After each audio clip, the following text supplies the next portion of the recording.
this look like a farm in the Midwestern United States? Actually, we are looking at the state of Alaska. The story of this new state is a big story of a big land, a rich land that is being developed by hard-working settlers who are building a new region out of our last frontier.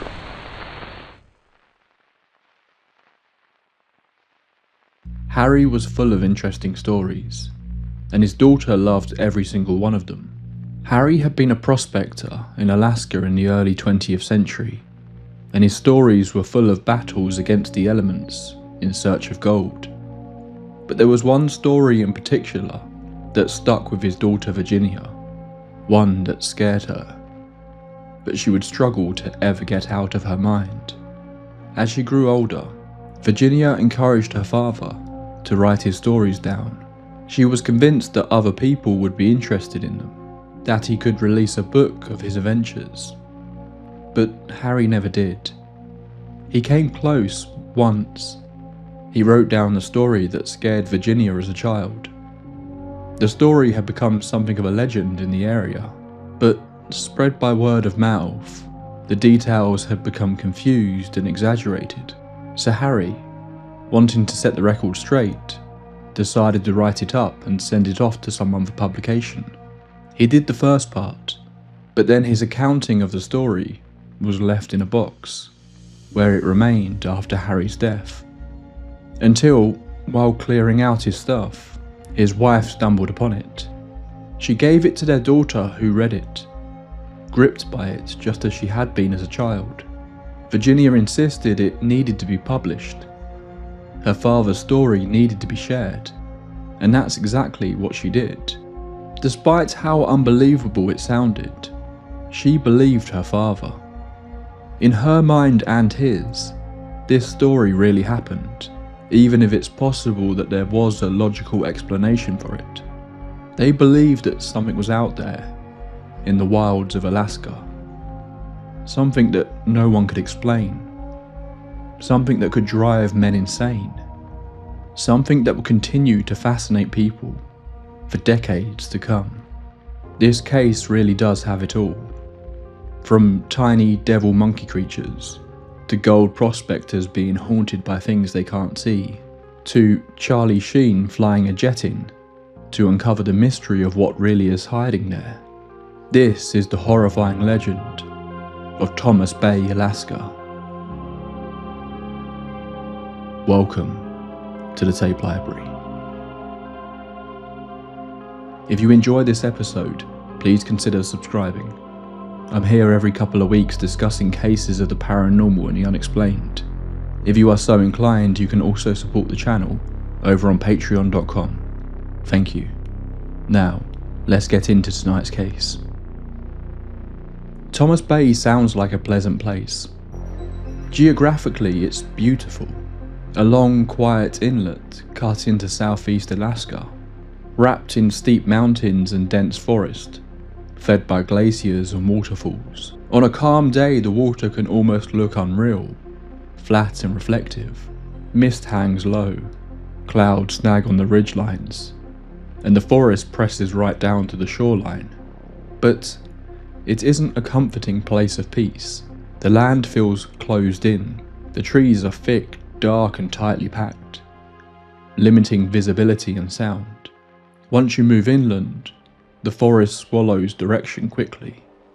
The terrain rises sharply, broken by ravines and fast-moving streams. Even in the daylight, it's easy to feel disorientated. So much of it looks the same. Thomas Bay has no obvious human centre, no village, no real infrastructure. Just scattered signs that people pass through. It doesn't feel abandoned so much as unclaimed. But this wasn't always the case. Seemingly at one point there was a fairly large Tlingit village in the area. But in 1750 there was apparently a large landslide that buried the village, claiming 500 lives as it did. If there had been stories about this place, murmurs about strange creatures that lived in the woods at this time, is unclear. But after this tragedy, it certainly picked up a reputation, as the locals began referring to it as the Bay of Death. Local folklore began to suggest that this wasn't a good place. This was a place that was spiritually dangerous, somewhere people were not welcome. So the indigenous people kept their distance, and as the years progressed, so did everyone else. No roads led into the area. This wasn't somewhere you could visit easily. But to the wider world, it was just Thomas Bay, a remote, untapped place of nature. The gold prospectors of the early 20th century who were searching the hills of Alaska looking for wealth that could change their lives had a different name for it. They called it Devil's Country. It was with a group of prospectors that this strange story truly began, or at least the one some of you likely know. By this point, the Klondike gold rush was starting to peter out, but there were many men scattered throughout Canada and Alaska, desperately trying to find the next place where riches could be found, willing to do anything to be the ones to find it. It was April of 1990, just south of Thomas Bay in Wrangell, Alaska, when a man who we know as Charlie came bursting into the shack where his fellow prospectors, John, Fred and Harry, were sitting. His eyes were wide with excitement. Charlie told the men that he had met an old Native American man who had a huge piece of gold quartz in his camp. Charlie had been begging the man to find out where he got it from, but the man had been reluctant to tell Charlie.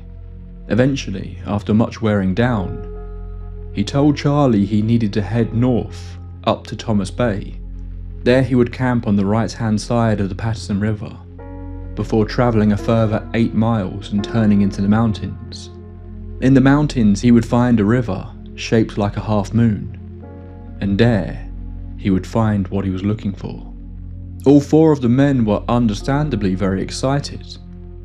Of course, it could just be a story, but they were flat broke and desperate for any possible lead they could find on gold. They decided on a plan. In May, Charlie hopped into a canoe with 3 months' worth of supplies. He would return as soon as he found any sign of the gold, but if he didn't return within the 3 months, the men would send out a search party. But just 1 month later, Charlie showed up again in the doorway of the cabin.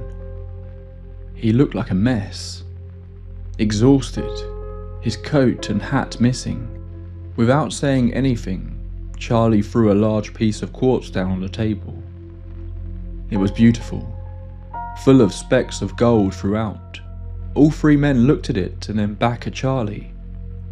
He had done it. He had found gold. But Charlie didn't explain. He just asked for food, and then went straight to bed. The next morning, Charlie got up early, borrowed a coat and left. Harry, John and Fred were growing frustrated with their companion.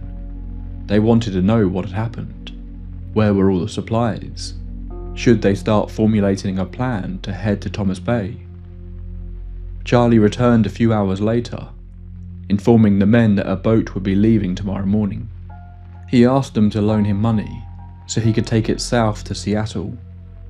He was done with Alaska. He said he never wanted to see this place again. The men were in shock. This was totally out of character for Charlie. What had happened? They agreed to give him the money for his boat trip on the condition that he tell them exactly what happened in Thomas Bay, all keen to get the details so they could head there themselves to get the gold. Charlie said because they were partners, he would tell them. But this would be the only time he would tell his story. Once he was on that boat, he wanted to forget all about this, all about what he had seen. Charlie sat down and began to tell the men what had happened in the last month. It took 3 days on his canoe before Charlie hit Thomas Bay, camping at various locations along the way. But he saw the rain clouds building in the sky and prepared himself for a long stay. He couldn't say how many days it was, but Charlie was trapped in his tent for some time. The rain was relentless. All alone with nothing to keep his mind occupied. All he could hear was the rain hitting his tent and the roaring river close by. Charlie just tried his best to sleep as much as he could, until the weather broke. Then he spent several days hunting for the river the Native American man had told him about, but he struggled to find it. He did, however, pan for gold in a creek and was successful. It wasn't anything to get excited about, but there was gold here. But Charlie noticed something that he found strange, compared to all the other places he had visited in Alaska. He called it dead country. There didn't seem to be any life. There were virtually no animals to be found. One day, desperate to eat something that wasn't beans, he hiked several miles out of the area and managed to find some grouse. He was successful in his hunt, but when he went to go and pick up one of the birds that had fallen down a ridge, he saw something shining in the morning sun. That was the piece of quartz he had brought the men, breaking it off from a ledge with the butt of his rifle. The gun broke as he did it, but Charlie didn't care. The ledge he had found was thick with golden specks. He had done it. He had found the gold. It didn't look quite how the area had been described, but that didn't matter. Charlie had seen an S-shaped river rather than a moon-shaped one. Maybe that's what the man had meant. Charlie began to cover the ledge with whatever he could find, desperate to hide it just in case someone else did make it out this far, as unlikely as that may be. Then he began to climb up the ridge.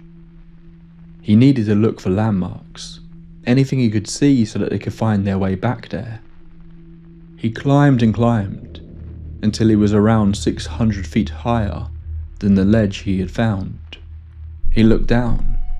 There was a big tree that stood out from the others. He could see the various rivers and islands that surrounded this point. It was enough, he thought, to gauge where he was. But as he turned back, he saw it. Just below him was the Half Moon Lake. The Native American man had been telling the truth. He was in the right place. They were going to be rich. But that was when he froze. The side of the ridge that led down to the Half Moon Lake was moving. Wait, it wasn't moving. There was something moving up it, quickly, towards him. They looked like people at first, but they were small, covered in long coarse hair, and what looked like swords that wept. He described them almost like a cross between a person and a monkey. As they got closer and closer to where Charlie was standing, he began to hear them. This strange, shrieking, crying sound that emitted from their mouths. Then he smelt them. A putrid smell that almost made him gag instantly. It was all so unbelievable that Charlie didn't react until the first one was at the lip of the ridge. They were reaching up at him. They wanted to grab him. In a panic, he whacked at it with his broken gun. Then he spun around looking for the quickest route to get away. As he did, he felt the long claw-like finger of one of them scratch down his back, followed by a breath on his neck. He ran. He ran as fast as he could. He didn't turn back, but he didn't need to. He could hear the bizarre screeching noises they made as they gave chase back down the ridge. It was the sounds, he said, that drove him mad. All his senses left him. He knew he was running back in the direction of the canoe, but his memory of the escape was hazy and confused. The next thing he knew, he woke up. It was pitch black. Charlie was laying in the bottom of his canoe, shivering from the cold. All his supplies were still on land. Had it been a dream? How did he end up in the canoe? Charlie looked down. Laying next to him was the quartz. This was enough for him to know this had really happened.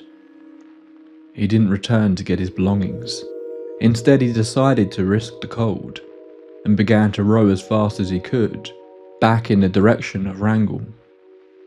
The three men sat in stunned silence as Charlie finished his story. Charlie admitted it sounded crazy. He didn't expect them to believe him. He assumed that they thought he was crazy or lying, but either way he didn't care. He just wanted to get on the boat and head back south. He never wanted to hear about Thomas Bay ever again, and that is exactly what he did. Sure enough, the others didn't buy Charlie's story. It was too fantastical. He had been alone out there in the wilderness for a month. They simply assumed he had lost his mind. Maybe he had. But if that were the case, he wouldn't be the only one. While they may not have believed Charlie's story about devilish monkeys, the men were all convinced that he had indeed found gold close to Thomas Bay. 2 months later, John and Fred decided to head that way together, leaving Harry behind, who was finishing up work in a local sawmill. They returned just 3 weeks later, and it felt to Harry much the same as Charlie's return. Both men returned missing most of their belongings, not wanting to talk about what happened. All they said was they didn't find the gold, and Fred in particular seemed very keen to leave Alaska as quickly as possible. One night, Harry found himself alone in the shack with Fred, just before he was due to leave. Fred told him he believed Charlie. He believed the gold was out there somewhere, but that now he also believed that he didn't lie about what he saw. In his words, Fred said he had one of those devils sitting on his canoe. He had seen them too. In fact, he said the creature had spoke to him, berated him as he rowed his boat trying to escape Thomas Bay. It sounded insane, but Fred, much like Charlie, said that he never wanted to hear about Thomas Bay ever again. Sure enough, the next day he left and did not return. Once Fred had left, John seemed relieved that his partner had gone. It was only then that he felt comfortable to tell his version of what's happened out in the mountains of the Devil's Country. After a few days of rowing in separate boats, Fred and John had found Charlie's camp. Damp and mouldy, but a sure sign that the man had in fact made it to Thomas Bay. They spent 6 days searching for the ridge, but with no luck. They did see the S-shaped lake Charlie had mentioned, but no sign of the half-moon lake or the ledge. That was when they too were trapped in their tents by the rain. After several days of being confined to their tents, the two men decided to separate. It was still raining, but John was growing impatient and decided he wanted to try and scale the mountain that was around 7 miles away from where they had set up camp, leaving Fred to head back to the S-shaped lake, where there were still a bunch of hills the men hadn't searched yet. As he reached the top of the mountain, he recognised many of the landmarks that Charlie had mentioned, and then he saw it. Down on the other side of the mountain was the half-moon lake. He looked around. There were ridges everywhere. They had found the right place, but there were still so many possibilities of where the ledge that Charlie had found might be. Still being battered by the persistent rain, John decided to head back down the mountain, but would pass the half-moon lake on his way back to camp to see if he could spot anything that might help. About halfway down his descent, he heard 3 loud gunshots. Concerned, he rushed back down towards the tundra flat below, where he heard the shots coming from. Down there was a small smattering of trees, but for the most part it was a flat, open space. There, in the middle of the flat, was a sight he didn't expect to see. Fred was down on his hands and knees, trying to pull a small jackpine out of the ground with his teeth. John froze, watching his friend from a distance, trying to wrap his head around what he was seeing. Every now and then Fred would pause and start barking like a dog.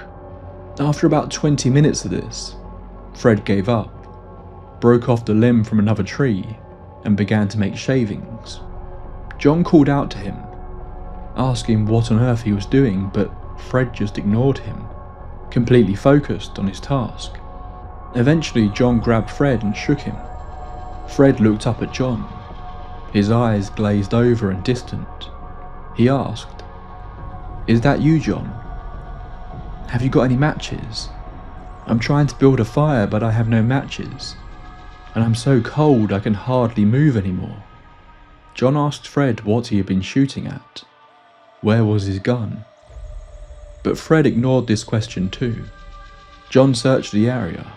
It appeared the entire flat was covered in freshly dug holes, and a number of small pine trees had been pulled out of the ground.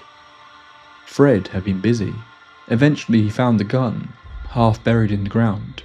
John shivered. He had no concerns about Fred when he left camp that morning. What had happened in the last few hours to make him behave so strangely? John returned the gun to Fred, who he found sitting on the damp ground still shaking with cold. John said they better head back to camp before it got too dark. Fred agreed, but said to John he will come with him if he helps him find camp. But if he was just trying to scare him or fool him, like those other devils, then he could go to hell. Fred would rather just wait here by the fire, where it was warm. There was no fire. Something was very wrong with Fred. They managed to reach the camp just as darkness finally overtook the land. The two men sat by the fire eating, but as soon as they were finished, Fred rushed outside the tent, looking out into the darkness that surrounded them. He began to shout that they needed to leave. The devils were coming. Fred reached into the tent for his rifle and ran off into the darkness. John went to follow, but then he paused. He could hear Fred running off into the distance, but there was something else. Something approaching. It sounded like footsteps, multiple footsteps. The sound of padded feet rushing towards them. This was enough to spook John, who grabbed as much as he could carry and rushed back towards the boats where he hoped Fred had gone. He reached the canoe and began to row, shouting out to Fred to make sure he was on the water too. Sure enough, Fred shouted back. He was maybe a mile ahead, but John was relieved to know his friend had made it off the land too. The rain was still falling, but John didn't care anymore. While he might not have believed Charlie's stories about the creatures that he saw, it was clear to him that there was something very wrong with Thomas Bay, and they needed to get away. They rowed and rowed until the sun was just about to begin to rise. John estimated that Fred was only about half a mile away now, so John stood in the boat and fired a shot to try and get his friend's attention and make him stop. It worked. Fred stopped. But then he fired his own gun 3 times. John quickly rushed towards Fred's boat. As he did, he saw a big splash next to it and found Fred standing there, waving his oar above his head in some sort of celebration. John asked where his gun was. Fred said he had thrown it overboard. John asked what Fred had been shooting at. Fred told him there had been one in his boat. One of the devils. It had been there all night, talking to him, mocking him. Then, as the sun began to rise, he could just about see it in the darkness. He took his chance and shot it. The creature had then fallen overboard. Fred reassured John that they had done it. They were safe now. John looked down at the calm waters that surrounded their boats, unsure what was real anymore. They stopped to eat and rest on McDonald Island. When they woke up, Fred seemed completely normal again. But he was very quiet. He didn't want to talk about what had happened in the last 24 hours. And more than anything else, he wanted to get as far away from Thomas Bay as possible. Harry, after hearing the story, was not dissuaded. He told John he was keen to head to Thomas Bay to see if they could find the gold, to see if he would be driven mad too, to see if there really were creatures. At the very least, they had left so many supplies and tools out there that they really couldn't afford to just leave. But John was more reluctant. He said that Fred and Charlie were strong, able-bodied men who had shown no signs of anything like this before. While he didn't believe in monsters, it was clear that something had happened to these men, something that could happen to them if they went back. Harry pushed, and John agreed that at the very least they could return for their supplies.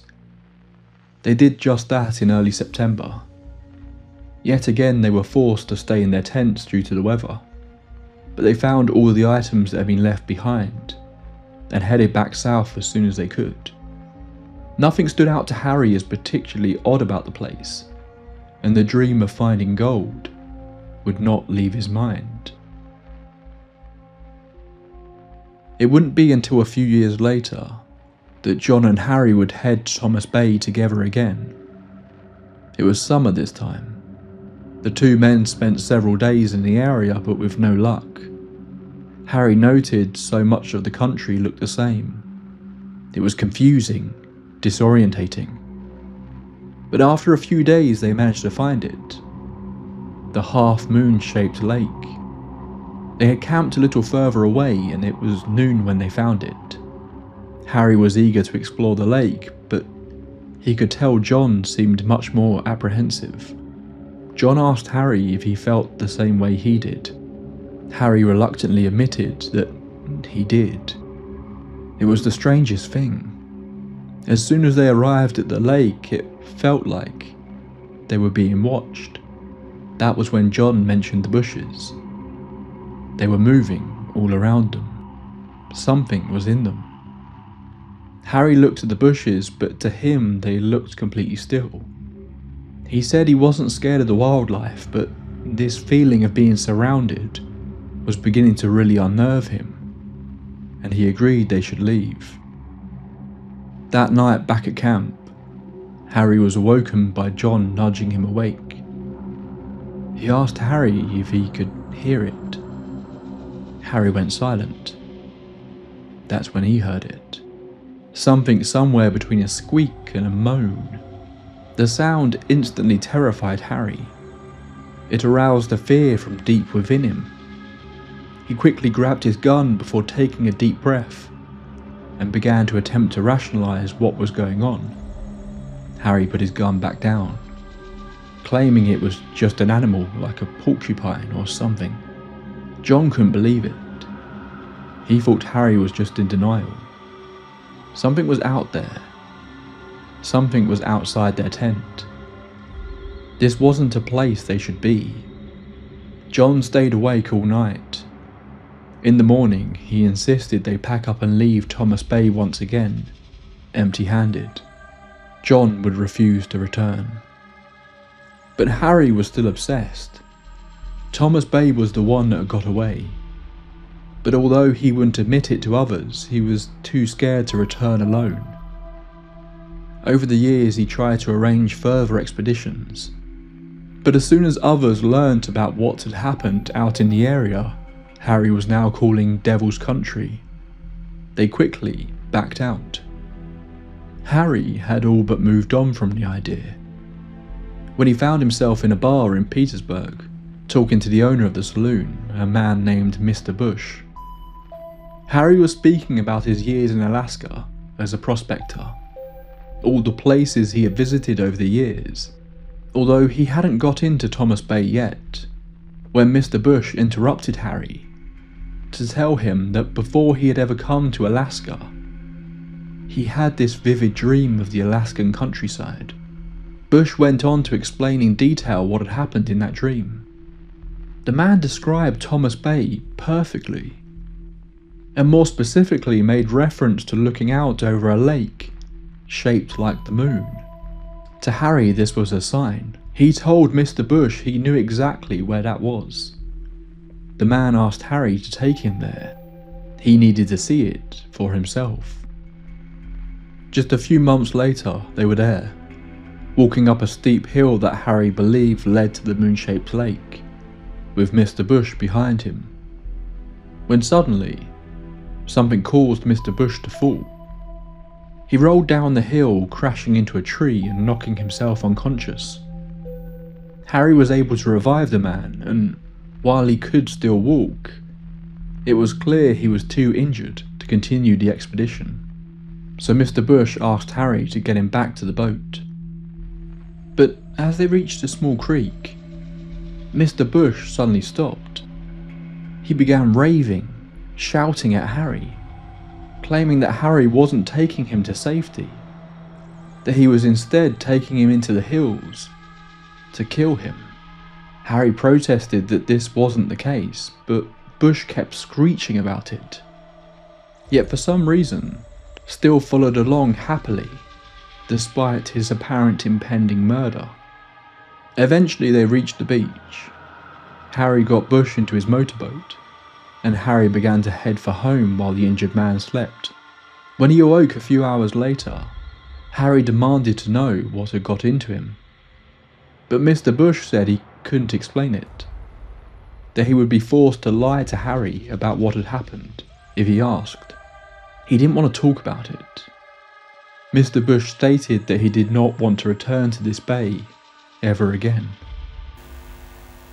Harry Colp returned to Thomas Bay 2 more times over the years that followed.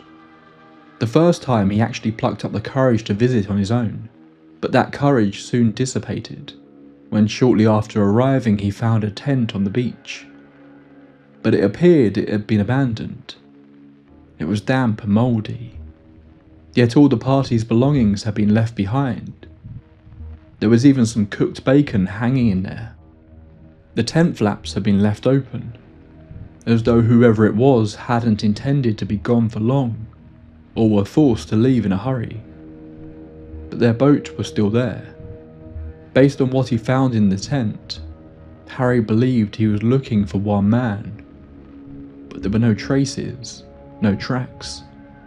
There was no one else around. Harry quickly headed back to the mainland to report what he discovered, but the missing man was never found. 3 years later, Harry finally found someone who was willing to come with him back to Thomas Bay, a large Norwegian prospector named Ole. They camped close to the Half Moon Lake. All the stories of his friends ran through Harry's head as he slept in the tent that night, and when he awoke, the feeling of dread hadn't gone away. It was like the air was thick with it. Still, he made breakfast, and Ole walked over to join him. But the large man didn't say a single word. Harry asked him what their plans for the day should be. Where should they start? But Ole simply said that he thought they should leave, that he didn't feel so good. They had hiked for days, and after being here for only one night, he wanted to get out of there. Harry felt like he had experienced enough of this place to know that if someone said they didn't feel right, then it was likely a good idea to go. Strangely, when they got back home, Harry asked Ole why he had wanted to leave after only one night.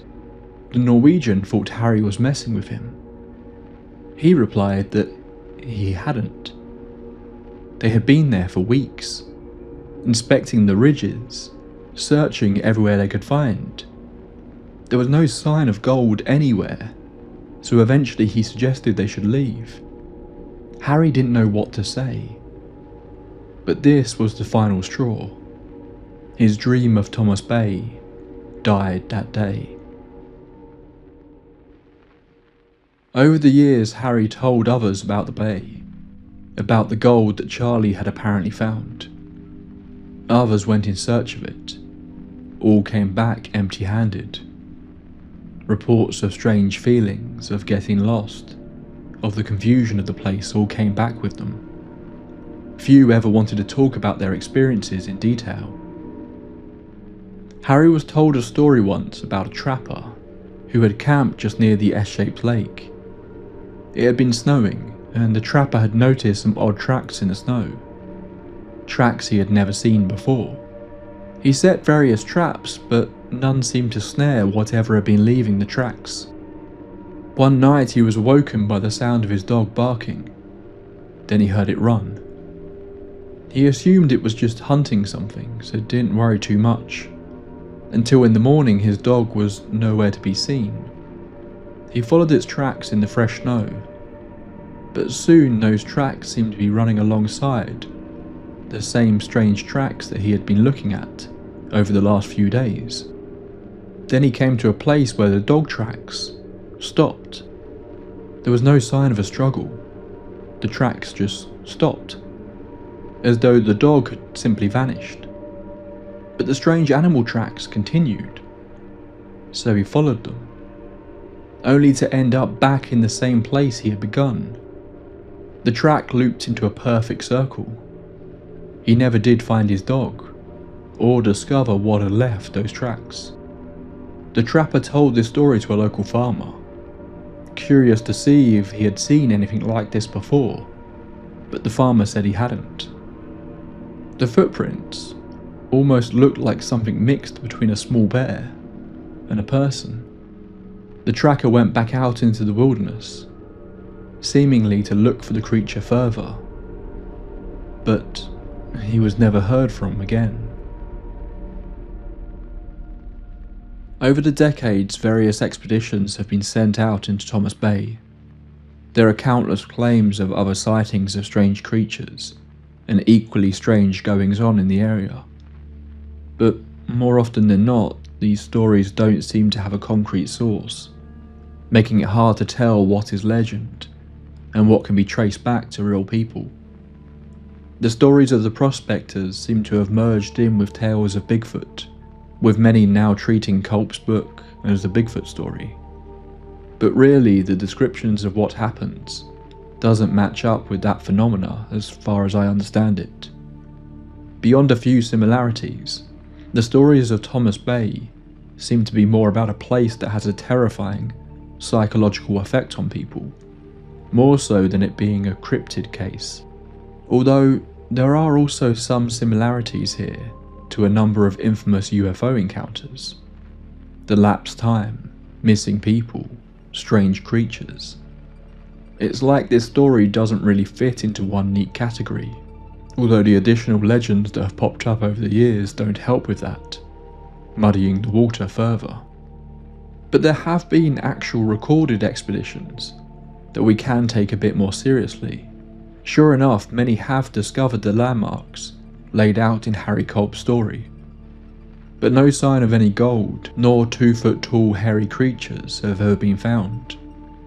But the area has become much more visited over the years since the prospectors were there, with even Harry's daughter Virginia saying in the 70s that it no longer needed exploring.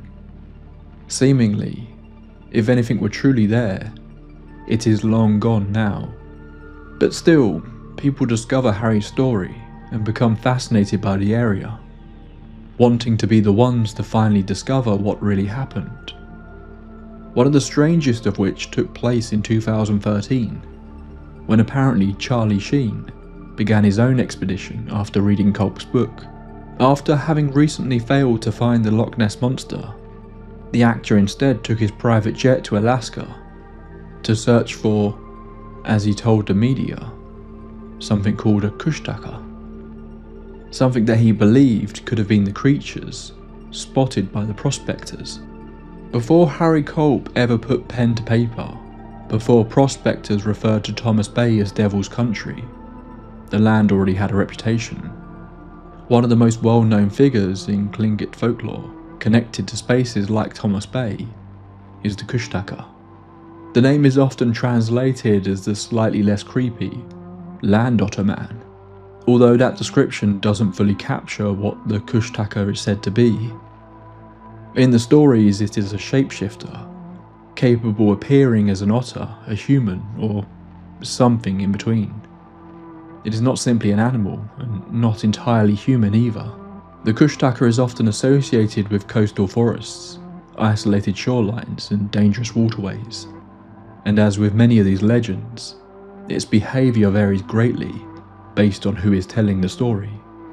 In some, it's said to lure people away from safety, sometimes by mimicking the sound of a crying baby sometimes by appearing as a familiar face, often drawing people deeper inland. In some versions of the legend, those who follow the Kushtaka are never seen again. In others they return, but changed. But there are other accounts of the creatures actually being positive entities. It's important to be clear here. Harry Colp never mentions the Kushtaka by name, and the creatures described in his story, small, foul-smelling, hair-covered figures emerging from a lake, do not perfectly match traditional descriptions, but the themes overlap in ways that are difficult to ignore. Tlingit elders traditionally spoke of places that should be avoided, not because they were haunted in a sense that we might think, but because something there was fundamentally incompatible with human presence. If the legends are true, Thomas Bay was one of those places. When prospectors later described the bay as hostile, malevolent, or oppressive, they were unknowingly echoing something that had been said in different words generations earlier. Whether the prospectors encountered something truly supernatural or not, their experiences align with a much older idea, that Thomas Bay is a place where people lose their way, physically, mentally, or spiritually. And once that happens, not everyone finds their way back. So what really happened? Virginia Colp had her father's story published just a few years after his death. The story was not presented as fiction, it was presented as a true story. Even in interviews 20 years after publication, Virginia stood by the fact that she believed what her father stated in his story was true, as far as he understood it. It's worth pointing out that in his retelling, Harry Colp never sees any monsters. His experiences of Thomas Bay are ones met with confusion and fear, the feeling that something is watching him, that danger lurks around every corner. In fact, with the possible exception of his apparent lost time on his final trip, it is actually the people around him that seem to truly succumb to the madness the place seems to induce. While it's possible this is a work of pure fiction, I'm not sure I buy that. Harry's story runs for a total of about 50 handwritten pages. The narrative isn't well structured, it doesn't build to anything, and he doesn't witness anything completely unexplainable himself. So if we assume there is at least some level of authenticity to these tales, what could be really going on in Thomas Bay? There are explanations, sensible ones, that have been offered over the years. None of them are unreasonable, but none of them fully close the case either. One possibility is psychological collapse. The Alaskan wilderness is not just remote, it's overwhelming. Dense forest, constant damp, unpredictable terrain, long periods of isolation. For early prospectors there were no maps, no radio contact, and often no clear sense of where one was in relation to safety. In most of the stories featured here, the men are left for days on their own, trapped by the weather. Modern research shows that extended isolation and exhaustion can cause vivid hallucinations and heightened paranoia, particularly when a person believes they are already in danger. In that state, shadows move differently. Smells become threats and sounds become terrifying indications of danger. Another explanation often raised is environmental contamination, and this is the most widely used one to explain away Colp's story. This is the one even his daughter said could explain what happened. There have long been rumours of arsenic or other mineral contamination in the waters around Thomas Bay, although as far as I'm aware there is no definitive proof of this. It's just a theory. But heavy metal exposure can of course cause confusion, nausea, hallucinations, and long-term neurological effects. If the prospectors drank untreated water over several days while exhausted and malnourished, it could have contributed to a profound break in perception. But if this is the case, it's interesting how differently people were affected. John and Harry stay there for a week, and while they begin to become paranoid, they suffer none of the visual hallucinations that Charlie or Fred did earlier. Mr. Bush only stays there a short while, and weirdly only starts to act irrationally after his fall. Harry visited the place more than anyone, but again didn't succumb to the same effects as the others. Plus, the apparent madness seems to come on extremely quickly, and then wear off as soon as they leave the area. It's certainly the most compelling theory, but still isn't perfect. Then there is the question of misidentified wildlife. Southeast Alaska is home to bears, otters, wolves, and other animals that under poor visibility and extreme stress could appear distorted or unfamiliar. A group of animals glimpsed briefly, partially obscured by water or brush, might later be remembered very differently. This certainly could explain some of the events that took place. I'm thinking of the moving bushes, the sounds at night, and the padded footsteps. But this explanation really struggles in most areas. It does not explain the mental state of those that were there. Also, there is no way that the creatures Charlie and Fred saw, if they were real, were simply misidentified animals. The creatures in Colp's account are not described in a way that fits the descriptions of any known animals in that area. Covered in sores and moving like people, even communicating. They pursue, they emerge together, and they seem to drive the prospectors out of the area rather than simply reacting to their presence. But of course it could be a combination of these different theories. Finally, there is the simplest explanation, and sometimes the hardest to accept, that the story simply grew over time. Colp was recording a second-hand account. Memory is not static. Fear reshapes our recollections. Details harden and blur, or take on meaning they didn't originally have. And yet, even if the creatures themselves never existed, the fear clearly did. The trauma clearly did. And the warning repeated by Indigenous people, prospectors, and later storytellers alike, remained consistent. Stay away from Thomas Bay. This is the devil's country, and you are not welcome here. In the end, each explanation answers part of the story, but none of them explain why this particular place, among so many others, continues to generate the same response. What is it about this place that caused so many people to fear it? To not want to talk about their experiences? To lose their minds at times seemingly in an instant? You have to wonder, is there something to these stories? Is there something hiding in that moon-shaped lake? Maybe it's not monsters.